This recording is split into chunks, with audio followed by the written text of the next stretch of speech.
आदरणीय हमारे समाज के प्रधान जी से निवेदन करूंगी कि वे उनके स्वागत में कुछ वक्तव्य प्रस्तुत करें। आदरणीय प्रधान जी आए और स्वागत करें।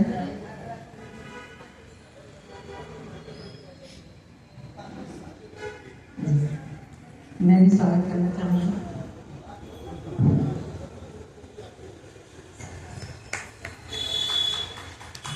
आप अपना स्थान लेने कृपया। बहुत प्रसन्नता का विषय है कि आज हमारे इस यजुर्वेद पारायण महायज्ञ के श्रृंखला में जब हम अब पूर्णाहुति की ओर अग्रसर हैं तो कल इस यज्ञ की पूर्णाहुति होगी। उसकी पूर्व संध्या पर हमारे भोपाल नगर की यशस्वी कर्मठ अत्यंत क्रियाशील महापौर श्रीमती मालती राय जी का पधारी है। जोरदार तालियों के साथ उनका अभिनंदन करें।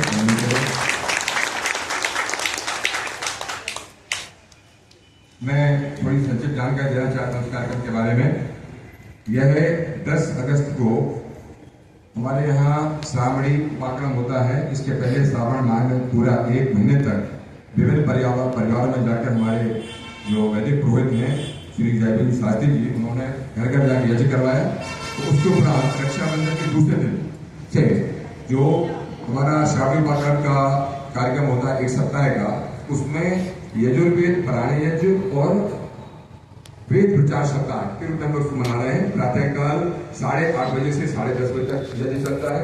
सायकाल 5 बजे से 7:30 तक कार्यक्रम चलता है। विशेष बात यह है कि हमारे माननीय प्रधानमंत्री जी नारी सशक्तिकरण की बात करते हैं, तो हमारी सभा ने निर्णय लिया कि इस बार की जो हमारा यजुर्वेद पारायण यज्ञ होगा उसकी ब्रह्मा भी एक स्त्री होगी और ब्रह्मचारियां उसका वेद पाठ करेंगी। तो उसके अंदर में हमारी बहुत दिवसीय अंतर्राष्ट्रीय ख्याति प्राप्त वेद उपदेशिका और बहुत सुंदर ढंग से जो विवाह संस्कार करवाती हैं, ऐसे आचार्य श्रुति शास्त्री जी जयपुर से पधारी हैं। उनके साथ ब्रह्मचारियां दोनों हैं, वे संगीतकार हैं। एक संगीतमय वातावरण में वेद का यहाँ पठन होता है, वेद का पारायण होता है, उससे आहुति दी जाती है। प्रातःकाल सायकाल करीब 3 दिन पहले माननीय उप मुख्यमंत्री जी भी यहाँ पधारे थे और उन्होंने आहुतियां प्रदान की थी। यह हमारा क्रम चल रहा है। कल इसकी पूर्णाहुति होगी। मैं तो कल भी आपसे निवेदन करूंगा कि आप श्री एमएल राय साहब के साथ, और मेरी बात होगी मुझे तो झगड़ा करूंगा जाकर उनसे, आप क्यों नहीं आए। तो कल मुझे कई सीमाओं में बांध दिया,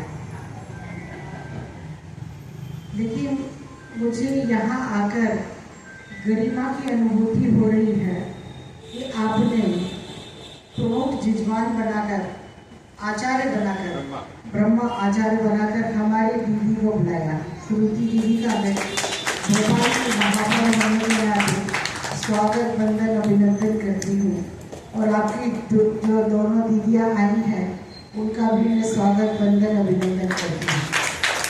निश्चित आर्य समाज से, चाहे हमारे राम जी हो, चाहे सरोज जी हो, चाहे डॉक्टर साहब हो, वेद प्रकाश जी हो, निश्चित ही यहाँ बैठे हर एक अनुयायी परिवार के ही है। मैं अपना सच बताऊं तो सच ये है कि एक व्यक्ति बहुत सारी जगह समय यदि ना दे पाए तो कहीं ना कहीं मन की भावनाएं तो उधर पर जुड़ी ही रहती है। और राय साहब, मुझे अच्छे से याद है कि राय साहब हर रविवार को जो जुमराती में आर्य समाज का मंदिर है वहाँ पर प्रत्येक रविवार को जाते थे। और साल में एक बार जब स्थापना दिवस होता था तो हम सब परिवार वहाँ पर सेवाएं भी देते थे और पूरा दिन रहते भी थे। लेकिन कई बार ऐसी स्थितियाँ बनती हैं कि व्यक्ति चाह कर भी उस जगह शारीरिक रूप से नहीं पहुँच पाता, लेकिन मानसिक रूप से वहाँ समर्पित जरूर रहता है। वही स्थिति मेरी रहती है और मैं तो आप सबका धन्यवाद करती हूँ कि आप सब ने ही भोपाल की जनता की सेवा करने का अवसर दिया।